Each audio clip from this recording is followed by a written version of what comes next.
Vamos lá, pessoal. Então, antes da gente partir para problemas específicos, né, da equação de Schrödinger independente do tempo, né, é preciso a gente fazer aqui uma pequena análise, né, das possíveis soluções da equação de Schrödinger independente do tempo e quais são as possíveis condições em que você pode, digamos, facilitar um pouco na hora de resolver, que condições são especiais a gente pode encontrar principalmente no potencial que você está trabalhando, né? A relação entre a energia e o potencial, ela vai determinar, né, o tipo de solução que você vai ter como solução da equação de Schrödinger, né? Então, antes da gente partir para os problemas específicos, poço de potencial infinito, por exemplo, né, oscilador harmônico, partícula livre, é importante a gente fazer uma análise um pouco mais geral, independente de quem seja o potencial, tá certo?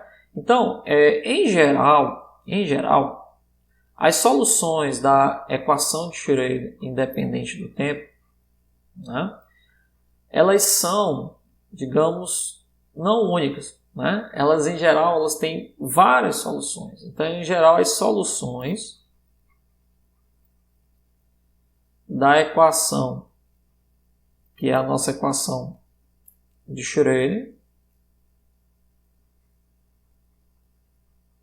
que é H psi é psi, são inúmeros. Pode ser um conjunto contínuo ou discreto. Bom? E vai existir algumas condições especiais para que o conjunto seja contínuo ou discreto, que a gente vai descobrir um pouco mais na frente, né? Mas antes disso, em geral, as soluções para um tipo de potencial, né, que a gente chama de potencial de confinamento, né, que é um potencial que restringe o movimento da sua partícula, né? Que potencial de confinamento é esse? É um potencial de que à medida que você tenta se afastar, digamos, do centro atrator, esse potencial se torna infinito, né? Por exemplo, né? É um chamado potencial de confinamento, que ele tende a deixar a partícula, né, nas suas imediações, ele não permite, né, que a partícula se afaste demais. Então é o chamado potencial de confinamento. Em geral, vai para infinito à medida que você tenta se afastar, né, digamos, da origem do seu sistema de coordenadas. Então, em geral, o potencial de confinamento ele vai conduzir a um conjunto de soluções que eu vou chamar de psi1, psi2, psi3 e assim vai. Pode ser uma infinidade, mas esse conjunto aqui ele é possível de ser encontrado. Chamar aqui de psi-j aqui, né? Pode ser um conjunto finito de soluções. A gente vai encontrar sistemas que têm conjunto finito de soluções, ou pode ser um conjunto infinito, né? Tudo vai depender do tipo de EDO que a gente vai resolver. A gente vai resolver um EDO que é essa daqui, e a forma do potencial vai determinar, a forma do potencial que eu escolher, vai determinar o conjunto de soluções que essa equação tem. Tá bom? Mas assim, professor, mas a gente aprende, né, que uma equação diferencial de segunda ordem, né, ela só tem, né, digamos assim, duas soluções, né? Não necessariamente. Aqui você tem um potencial, que é uma função, né? E dependendo dessa sua função aqui, né, que você coloca no termo que multiplica a função de onda, né, você pode ter mais de uma solução, né? É chamada a equação diferencial aqui de coeficientes não constantes. Então você pode sim ter mais de uma solução, tá bom? Mas, em compensação, cada uma dessas nossas funções de onda que a gente encontra como solução vai me produzir, né, uma energia. E é aqui onde a gente tem que fazer uma correlação com a álgebra linear, né, porque quando eu resolvo esse tipo de equação aqui, eu estou resolvendo uma equação de alto valor, né, e alto vetor. Se você lembrar um pouquinho de álgebra linear, basicamente isso é uma equação de alto valor e alto vetor. Quem são os altos valores? Os valores das energias. E quem são os altos vetores? Justamente as nossas funções. Se professor, mas alto vetor não precisa ser um vetor, não? Né? Não necessariamente. Né? Você pode ser uma função pode ser um alto vetor. É aí onde a gente conhece, né? Mais na frente eu vou discutir mais com vocês, o espaço, né? Na qual esses autovetores estão definidos é o chamado espaço de Hewitt, né? Que são o espaço das funções de onda. Mas, por enquanto, basta a gente entender que existem, né, inúmeras soluções. Né? Ora, se existem inúmeras soluções, né, pode ser que eu venha a encontrar que essas soluções Ψ1 com Ψ2, com o próprio Ψ1, né, eu posso construí-la ser igual a 1. Né? Ou seja, uma solução normalizável. Tá bom? É uma solução normalizável. Em algumas situações também, a gente pode encontrar que a integral dessa função de onda com uma função de onda diferente, o psi de 2, por exemplo, a integral dela em todo o espaço é 0. Né? Isso significa que essas duas funções são ortogonais. Tá bom? Então pode ser que a gente encontre um conjunto de soluções, né? Estou só propondo aqui, né? Um conjunto de soluções ψn de x, né? Lógico que para fazer normalizar você tem que ser o estrela, aqui tem que ser o estrela, né? Um conjunto de soluções ψn de x, né? Que são essas várias soluções da equação de Schrödinger aqui, né? Eu posso encontrá-la como sendo aqui delta de mn. Isso aqui me diz, né, que o conjunto é ortonormal.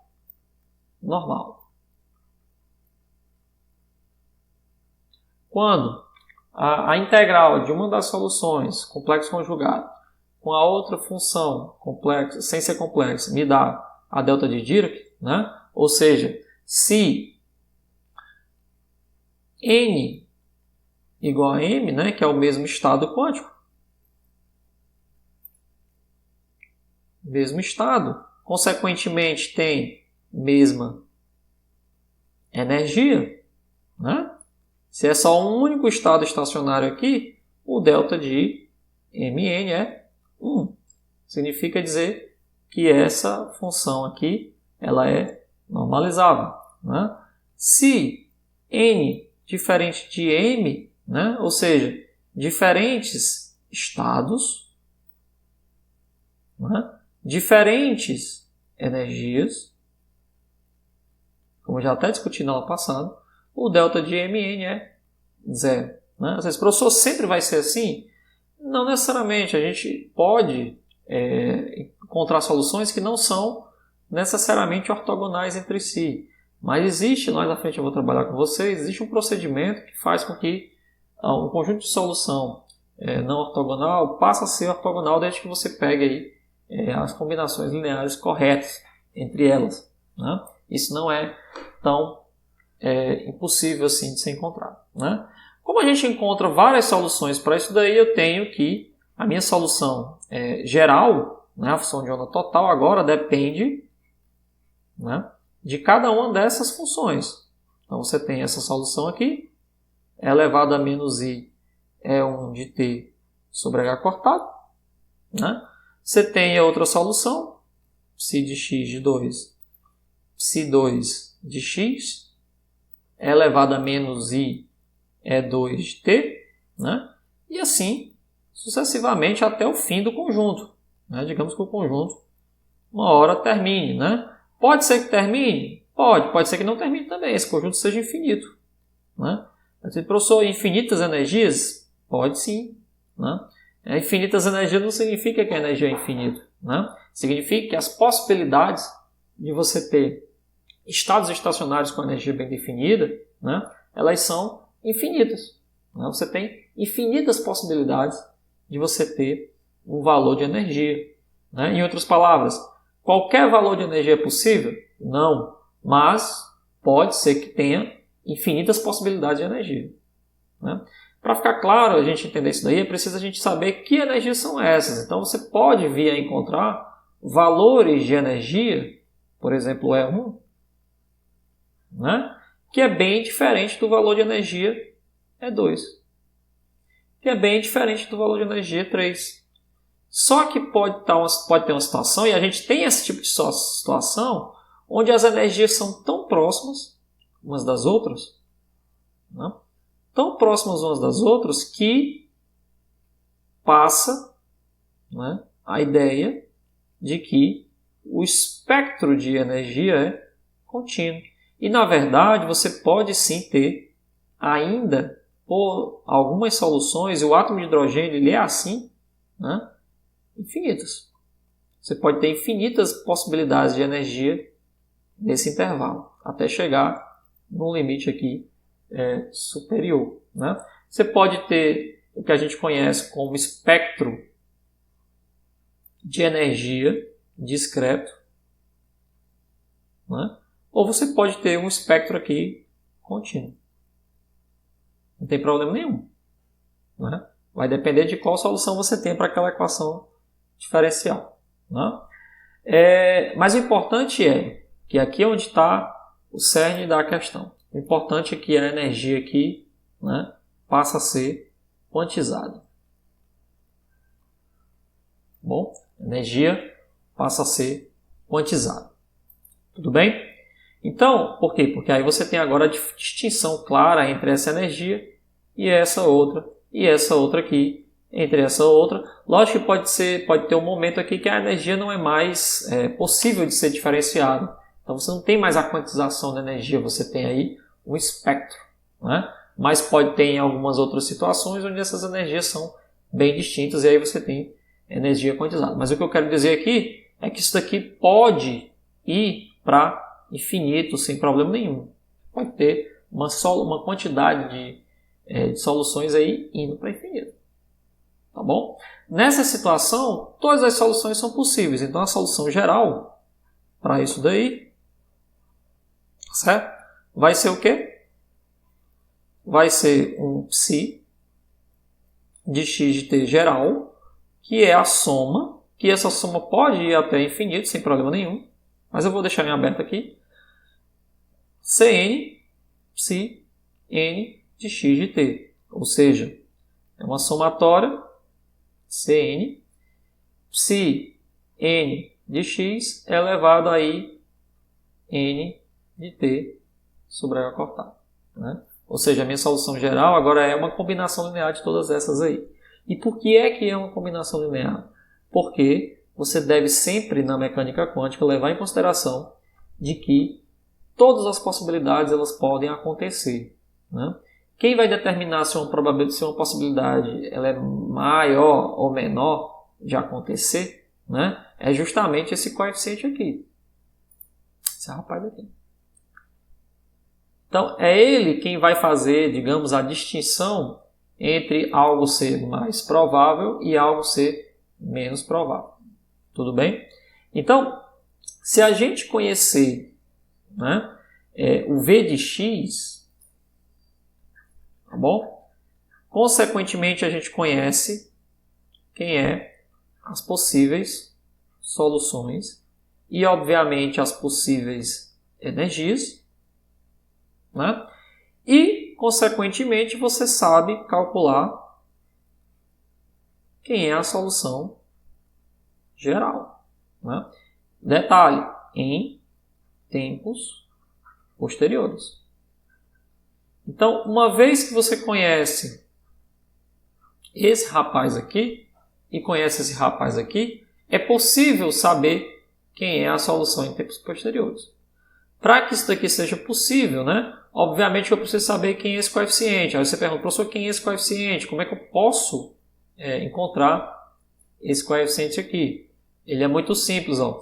Digamos que você tenha, né, nessa solução aqui, né, o seu CN. Ó. Por quê? Porque digamos que você tenha em t igual a 0 um determinado pacote aqui, uma solução, né, que representa a sua solução inicial. Pode ser um pacote de onda qualquer desses que a gente já estudou, pode ser um pacote de onda gaussiano. Né? Isso aqui sendo o seu psi de x 0. Né? Se você tiver essa informação aqui, como é que fica essa somatória aqui? Essa somatória fica assim, ó, psi de x de t 0 é igual a somatório de n, cn, psi de n, x 0, que é igual a somatório cn, psi de x, né? Fica só o x aqui sem a parte exponencial, né? Porque aqui fica 0. Tá certo? Ora, mas o que tem de interessante aqui? O que tem de interessante nessa solução aqui é que eu posso fazer a seguinte brincadeira. Ó. Se eu multiplicar de um lado para o outro, de um lado e do outro por psi estrela de m de x, né? Que é uma daquelas soluções, complexo conjugado. Vai ficar assim, ó, somatório de n, cn, psi estrela de m de x, que multiplica psi de n de x. O que eu faço agora? Integro os dois lados. Né? O que vai sair daqui? Ó?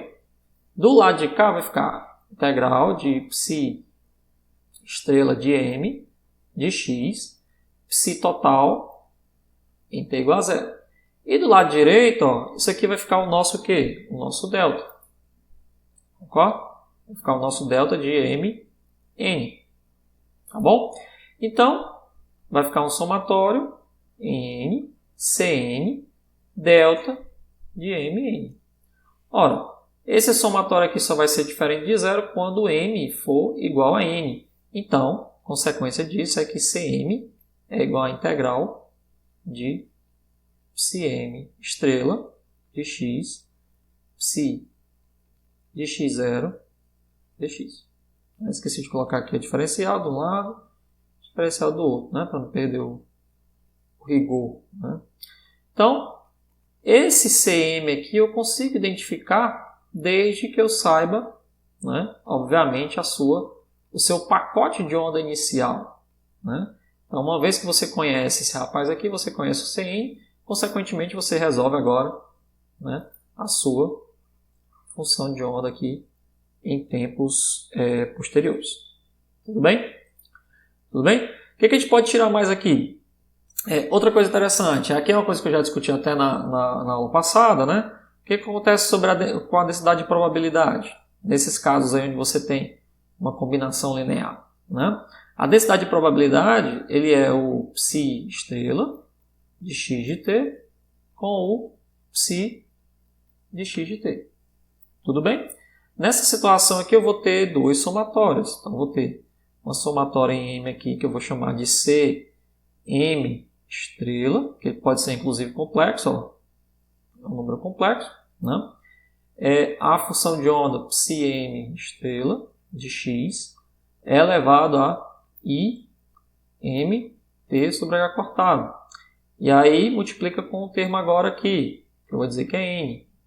Cn psi n de x é elevado a menos n t sobre h cortado. Tudo bem? Então, ó, essa nossa densidade de probabilidade vai ser o quê? Vai ser uma somatória em m e n, né? Cm estrela, Cn, produto de psi de x, de estrela de x, psi de x, e aí você tem um termo aqui que é o termo que eu já comentei aqui, termo de interferência, que pode ser 0 ou não, né? Em geral, se você tiver energias diferentes, isso aqui não é 0 não, né? Ou seja, para EM diferente de EN, obrigatoriamente o nosso ρ de x de t, ele depende do tempo.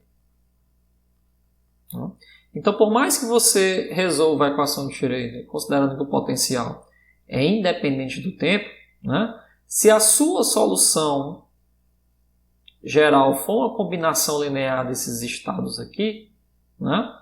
Obviamente que todos eles vão ser, né, diferentes de zero, essa diferença aqui de energia é diferente de zero, e o termo temporal aqui passa a existir, e aí você tem uma solução, né, que depende do tempo. Tá bom? Agora, se você conseguir preparar, né, de alguma forma o seu estado quântico inicial em um único estado dessas soluções aí, né, digamos que esse seu pacote de onda inicial aqui que você preparou é justamente, né, se você fizer assim, ó, olha como é interessante, ó, se você fizer com que essa sua função de onda inicial seja idêntica, né, a uma das soluções da equação de Schrödinger naquele potencial, ou seja, digamos que você encontrou isso aqui como sendo 4, conseguiu preparar, né, o seu estado quântico inicial para ser a quarta solução daquela equação, com aquela energia E4. Né? O que acontece com o coeficiente Cm, estrela? Cm, né, no caso. O que acontece com ele? Olha só. Quando eu resolver essa integral aqui, ó, psi m, estrela de x, aí o nosso psi de x0 é o próprio psi de 4. Olha só o que acontece. Eu consegui, de alguma forma, não importa muito as condições experimentais para qual isso aí aconteça, mas digamos que eu consiga preparar inicialmente o estado quântico daquela partícula, né, para que ele seja uma das soluções possíveis daquele potencial. Né? O que vai acontecer com a solução? Ó, aqui é o 4. Olha só. Como essa integral aqui só vai existir se o m for igual a 4, todos os Cm serão igual a 0 para m diferente de 4. E o C4 vai ser igual, porque a integral 4 com 4 é normalizada. Né? Então C4 é igual a 1, onde o m é 4. O que isso significa? Significa que nessa somatória aqui, ó, todos os coeficientes serão igual a 0, exceto o 4. Né? Exceto o coeficiente C4. Tudo bem? Aí nessa situação aí, a sua densidade de probabilidade, né, se todos os coeficientes são iguais a 4, né, mas esse rapaz aqui não é igual a 4, então vai ficar assim, ó, vai ficar só o C4 estrela, aquela somatória, o C4 que multiplica o psi estrela de 4x, o psi 4 de x, aqui ó, e a energia é 4 menos E4, vai ser 0. Então esse cara aqui vai ficar E4 menos E4, T recortado. Ou seja, esse rapaz aqui vai ficar um C4 ao quadrado vezes a função de onda ao quadrado. Né? Isso aqui, né, como só existe o C4, essa brincadeira aqui é normalizada, isso aqui é 1. Então, a nossa densidade de probabilidade é uma constante no tempo, né?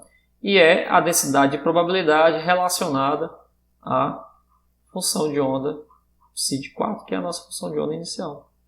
Né? E aí eu recupero novamente a situação onde a densidade de probabilidade não muda.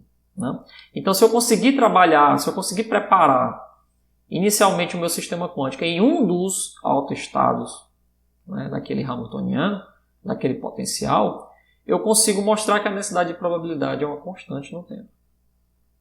Que é uma característica, né, constante no tempo, que é uma característica de um estado estacionário. Bom, então esse estado aqui, ele evolui, né? A gente poderia dizer, ele não evolui no tempo, né?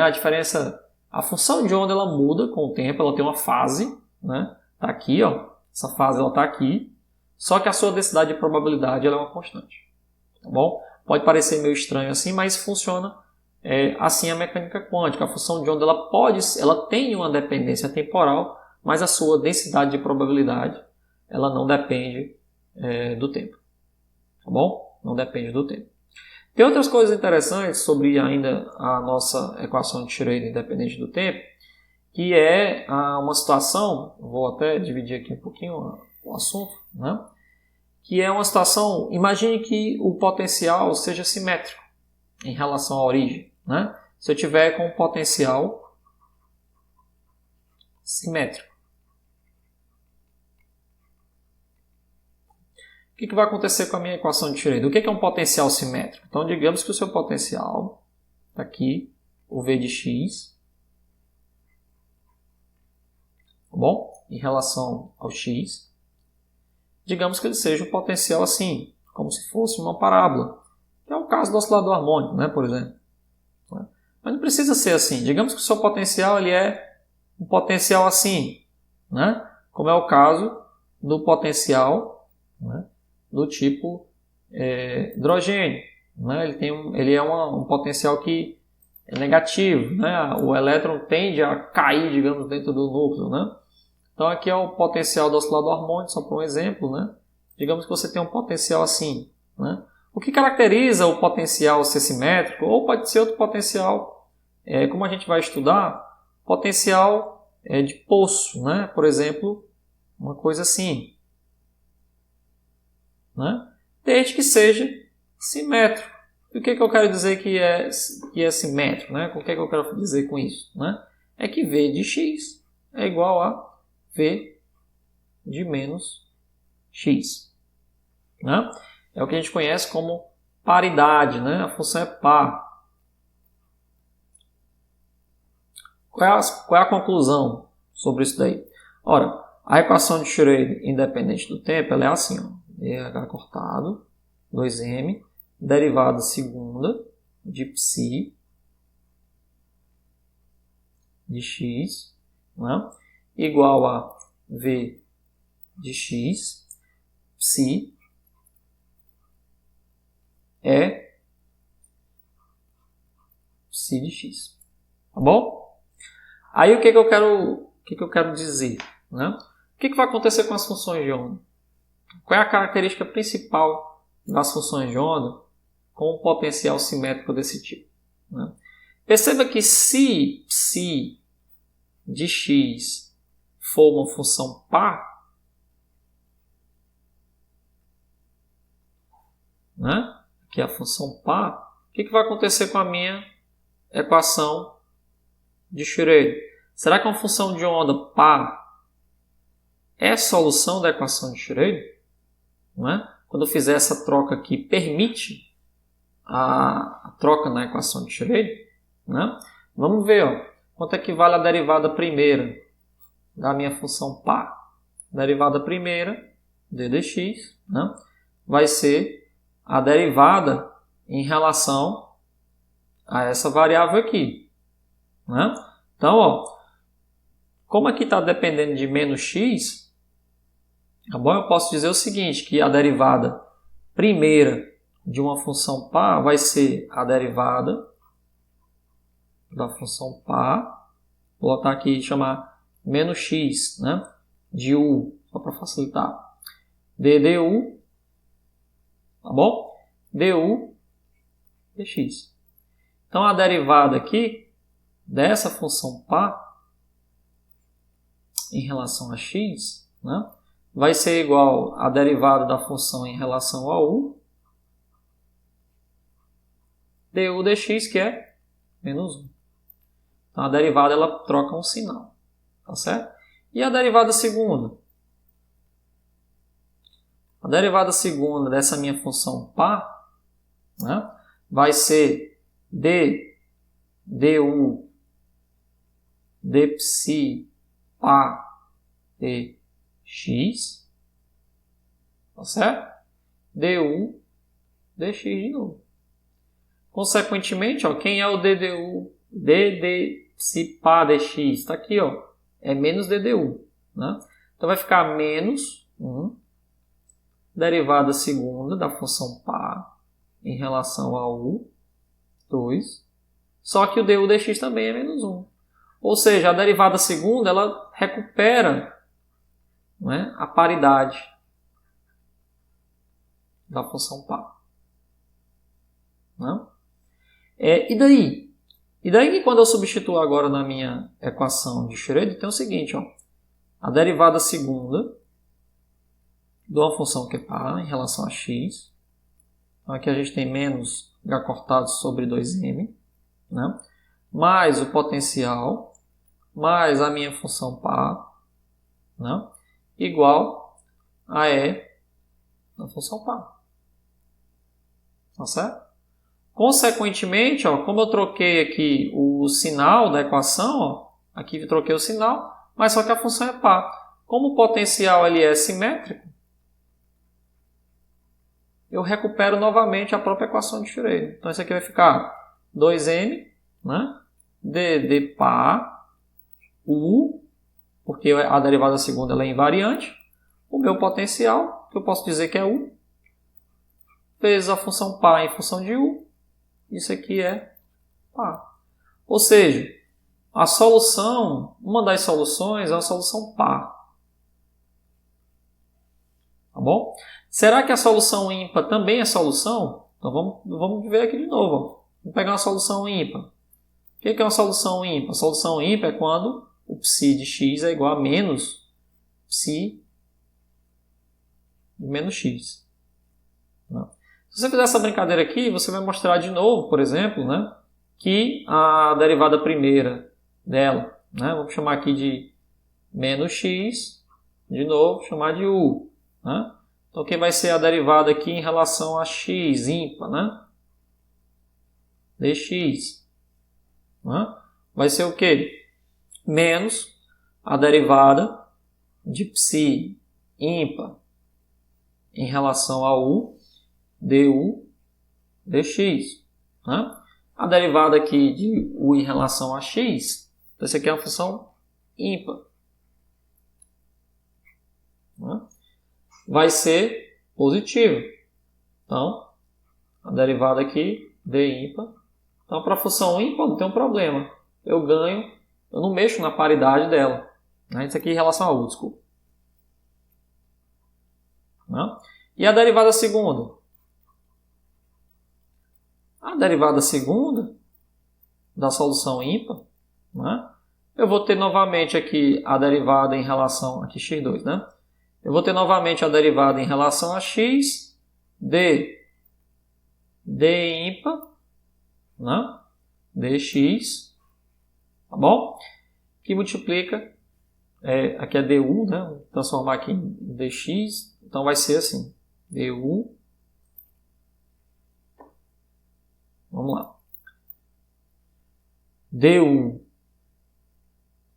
da solução ímpar, dx, du, dx. Né? Só que percebe o seguinte, que a derivada segunda aqui, né? Vamos lá, ó. O que acontece com a derivada segunda aqui? Vai ficar d2 ímpar em relação a x. Né? Aí aqui, ó, eu já tenho que dar a derivada primeiro, só que fica um negativo aqui. Então, você tem menos d ímpar du2. Tá bom? Então, no caso da função que é ímpar, ela ganha um sinal de menos na derivada. Né? O que acontece com a equação de Schrödinger? A equação de Schrödinger vai ficar assim. Ó. Será que a solução ímpar é a solução? Então, vai ficar dd ímpar, né, dx2, mais o potencial, e aqui eu vou ter que substituir por menos x, né, que eu quero saber se a solução ímpar é a solução. Então, isso aqui é menos x. Né? É ímpar. Se eu fizer a troca por menos x, aí o que acontece? Aqui, eu já vi que ganha um sinal negativo. Então aqui vai ficar mais, H cortado sobre 2, M. D2 ímpar, deu 2.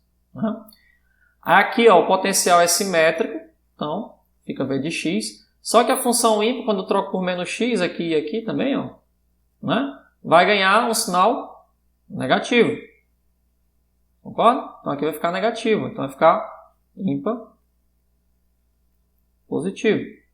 Né? Você tem uma inversão aqui o menos x aqui, né? Menos x, isso aqui é x. Só para corrigir aqui. E daria a mesma coisa, mas eu vou só deixar de uma forma tradicional. Y de menos x é menos x. Tá certo? Solução ímpar. Não vai mudar nada aqui não, porque dá no mesmo. Né? Se eu substituir aqui por u, você tem a mesma coisa, derivado. Tá certo? Aí o que acontece aqui? Ó, aqui fica mais.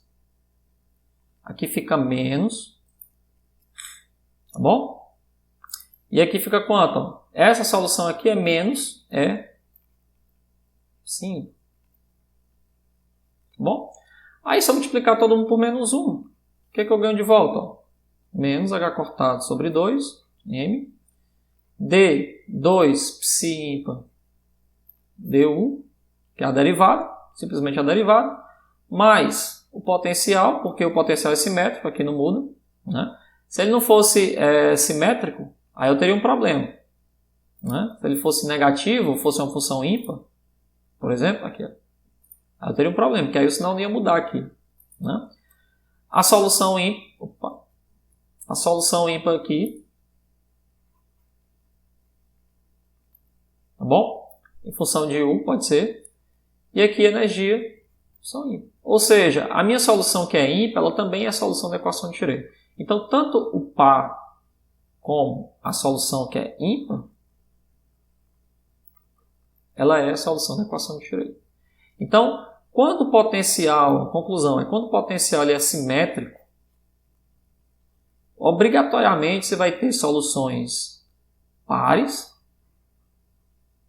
tá certo? Que pode ser um conjunto de soluções aqui, J, né?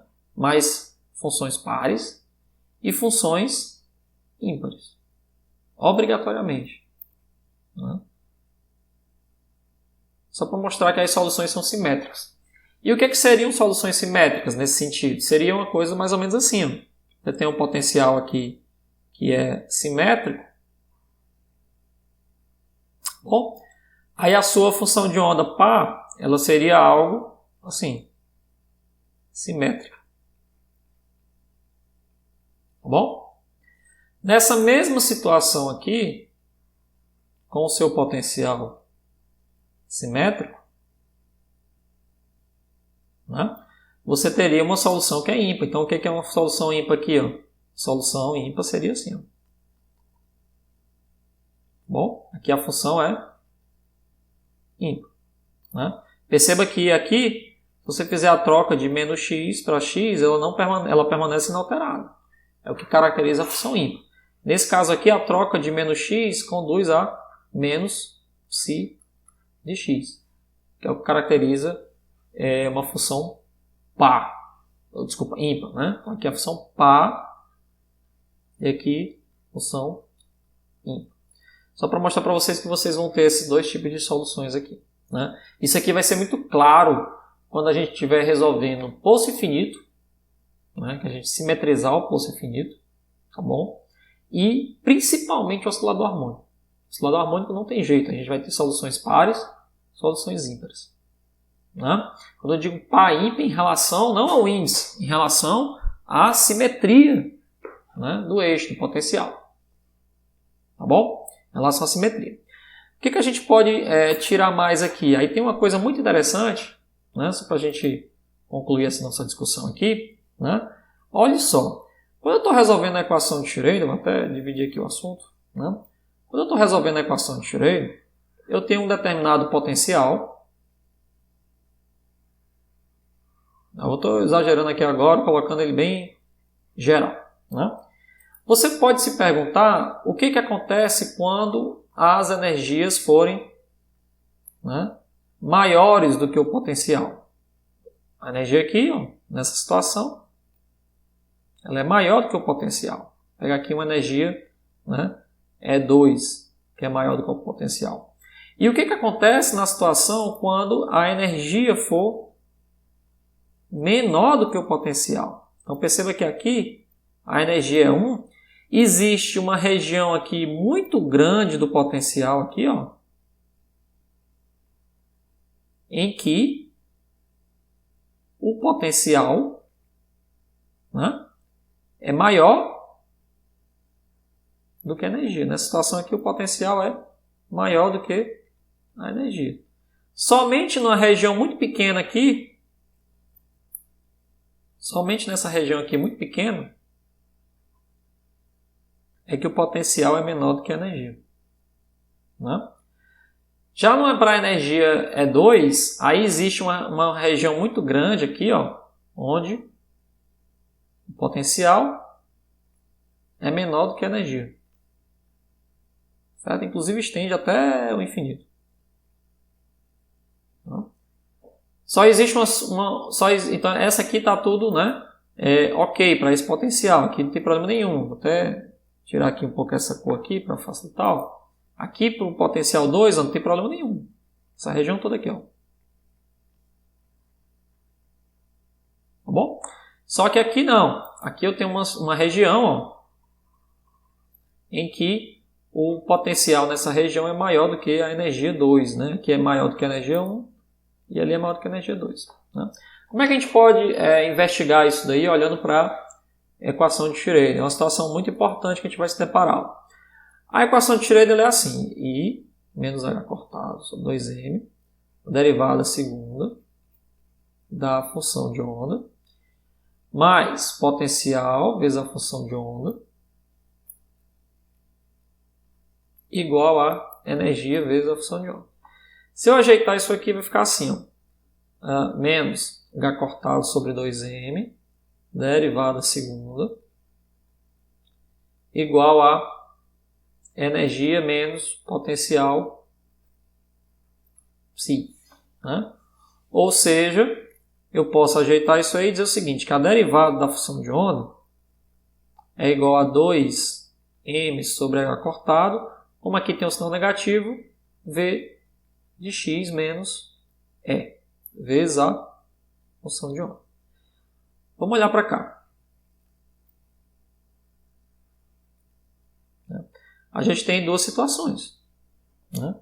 A gente tem situações onde a derivada segunda da função de onda vai ser o negativo da própria função, né? O mesmo sinal da função. E a gente vai ter soluções onde o potencial é menor do que a energia, em que a solução ela é negativa.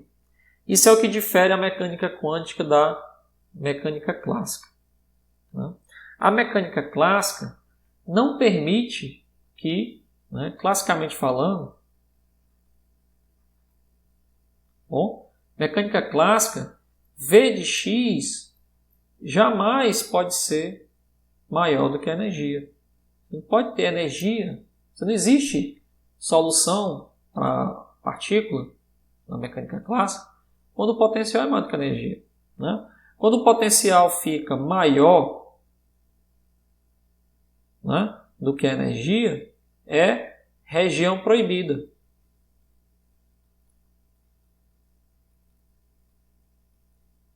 Na mecânica clássica. Quando o potencial é igual a energia, tá certo?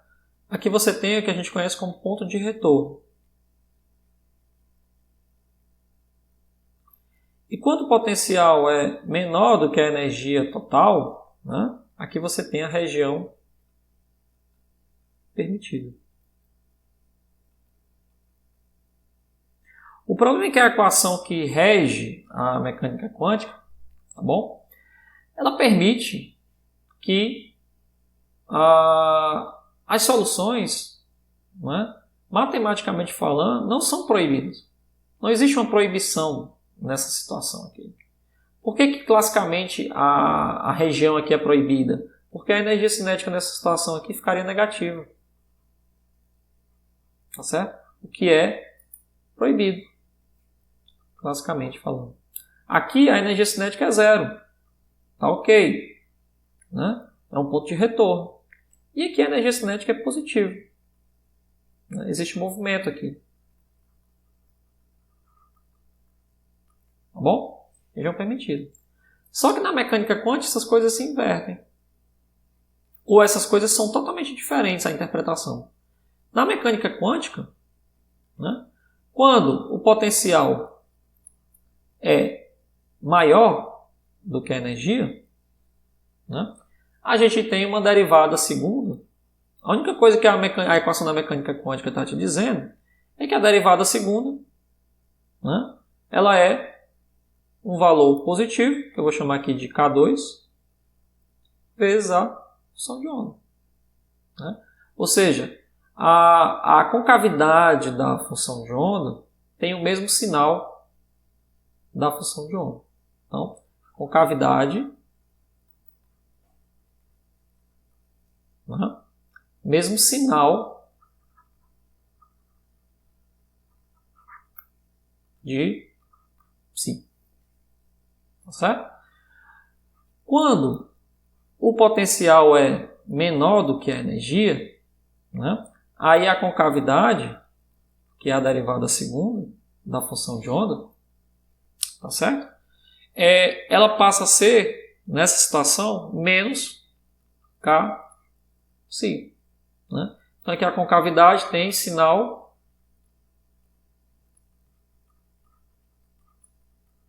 contrário.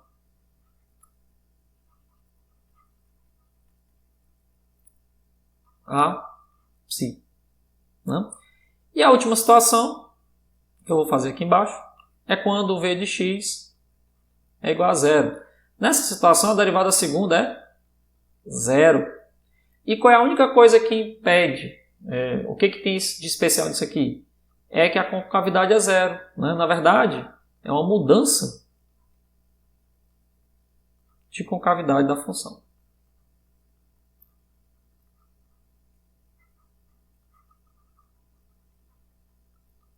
Tá certo?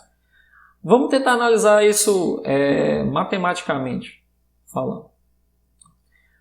O que significa o potencial ser maior do que a energia? Classicamente falando, é a região proibida. Né? Então, digamos que o seu potencial, vou ilustrar agora de novo com o potencial do átomo do oscilador harmônico. Parábola. Para ilustrar isso daí. Certo? E aí eu estou pegando aqui a situação onde, vou exagerar um pouquinho mais aqui, só para ficar mais fácil de desenhar. Vou pegar aqui, essa parábola dessa forma aqui, para cá. Aí digamos que a energia seja aqui. Lógico que, classicamente falando, isso aqui são pontos de retorno. Concorda? Que é ponto de retorno. E qual é a única restrição da mecânica quântica? É que após essa situação aqui, onde o potencial é maior do que a energia, que é essa situação aqui, ó, onde o potencial V é maior do que a energia né? A concavidade do psi tem que ter o mesmo sinal de psi. Tá certo? Então, se a gente quer funções de onda que sejam quadrado integráveis, né, isso significa que a função de onda, né, agora eu vou desenhar aqui a minha função de onda, psi. A minha função de onda tem que morrer no infinito. Seja por cima ou seja por baixo. Tá certo? Então isso significa que nessa região aqui, ela pode vir por aqui ou ela pode vir por aqui. Depois também, para esse lado aqui, a mesma coisa. Nessa situação. Aqui tem um potencial. aqui tem a energia, né? Então, nessa região também, a minha função de onda tem que ir a zero, seja por cima ou seja por baixo. O problema é que a equação da mecânica quântica diz que essa equação de Schrödinger independente do tempo, a concavidade é o mesmo sinal de psi. Então, isso significa que até chegar no ponto de retorno,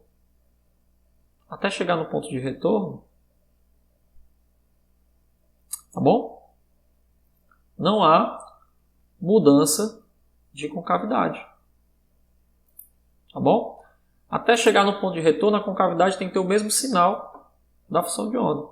Então, seja por cima ou seja por baixo, não pode existir mudança de concavidade da função de onda, porque ou a concavidade é positiva ou a concavidade é negativa. Então a mesma coisa acontece aqui. Ou a concavidade é positiva e a função de onda faz isso, ou a concavidade é negativa e a função de onda faz isso aqui, até chegar no ponto de retorno clássico, né? Aí o que acontece na mecânica quântica com o ponto de retorno clássico? Tá aqui, ó. No ponto de retorno clássico, eu até escrevi aqui errado, mas isso aqui é igual a energia, né? Não é o V igual a zero, não. Né? O potencial é igual a energia. A derivada segunda é zero. Matematicamente falando, isso aqui significa mudança de concavidade, certo? Da função. Então, nessa região aqui é um ponto que a gente chama de inflexão, onde a função vai começar a mudar a sua concavidade. Então, nessa região aqui, ó, a função de onda ela tem que obrigatoriamente mudar a sua concavidade nessa região. Por quê? Não necessariamente é zero, ela tem que mudar a concavidade, né? Fazer uma curva assim, ó. Certo? A derivada não precisa ser zero, não. Em nenhum momento aqui a gente restringe a derivada a ser zero, não, mas ela tem que mudar a concavidade. Tá bom? É isso que tem que acontecer com a função de onda. Ou ela vem por cima, ou ela vem por baixo, né? Isso aqui ou é uma coisa ou é a outra. Ou, né? Pode ser ainda, como a gente vai ver mais na frente, pode ser que do lado negativo seja essa daqui e do lado positivo seja essa aqui. Não há nenhuma restrição, não. Certo? Pode ser uma função assim, ó. Certo? Ou pode ser uma função assim.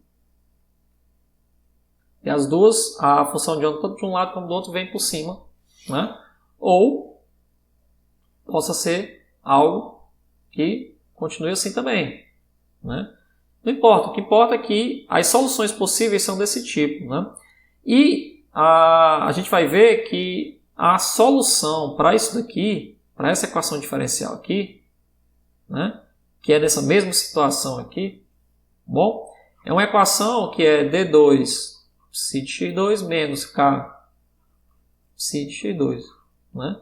Que é quando a derivada segunda tem o mesmo sinal da sua função, né? Só existem soluções para isso aqui do tipo E elevado. As soluções para isso são as chamadas soluções hiperbólicas, né? Ou combinações nelas, né? São soluções do tipo x e E elevado a menos x, né? São soluções que a gente costuma dizer evanescentes. A gente vai ver depois isso daqui com mais calma em alguns tipos de potencial, né? Na barreira, por exemplo, barreira de potencial, a gente já vê esse tipo de solução, né? Quando o potencial da barreira é maior do que a energia, obrigatoriamente a equação diferencial é essa daí, e aí você tem soluções hiperbólicas dentro da barreira, que permite, né, inclusive o fenômeno de tunelamento quântico. A gente vai ver depois. Tá bom? Dentro do potencial aqui, aí eu já tenho essa equação aqui, ó, que é a equação, né? Ou seja, quando o potencial é maior do que a energia, a energia é maior do que o potencial, né, que é essa situação de baixo aqui, região clássica permitida, né, potencial menor do que a energia, né, região classicamente permitida. Nessa situação não tem problema, ó. A derivada segunda ela é o negativo do sinal da função de onda. Consequentemente, a gente tem essa equação aqui. E essa equação aqui você conhece já. Quem são as soluções dessa equação aqui? Equação do tipo oscilador harmônico tradicional. Soluções aqui são as soluções exponenciais, complexas. Pode ser i kx ou e elevado a menos i kx. Tá certo? Ou cosseno de x, cosseno de kx ou seno de x. O que eu quero que vocês entendam, é que aqui dessa brincadeira aqui, aí você pode ter aqui dentro dessa situação, você pode ter oscilações, certo? Depende de quanto de energia que a gente tem disponível, Você pode ter oscilações aqui, oscilações aqui também, A forma da função de onda aqui dentro,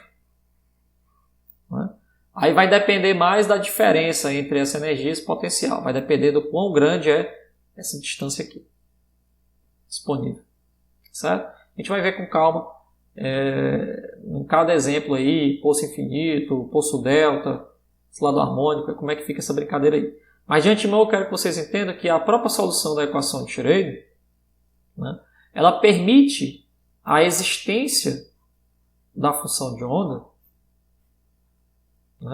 em regiões que são classicamente proibidas. Desde que matematicamente falando, elas obedeçam só a que a sua concavidade não mude. Ela tem o mesmo sinal da função de onda. O que consequentemente te leva às soluções hiperbólicas, que são soluções evanescentes. Mas elas não são proibidas. A função de onda não necessariamente morre ali, certo? A função de onda é permitida. Tá bom? É permitido ainda. Tudo bem? Então a gente vai ver com mais calma aí nas próximas aulas. Eu quis só fazer uma introdução, análise aqui superficial da equação de Schrödinger. Quando for já na próxima aula a gente já pega o problema do poço infinito e aí já vê como é que isso se aplica na prática, tudo isso que eu discuti com vocês aqui hoje. É importante que essa aula aqui é uma visão superficial ainda da equação de Schrödinger independente do tempo, para que você possa ir se preparando para o que vai vir em cada potencial que a gente vai estudar. Tudo bem? Então, é isso daí.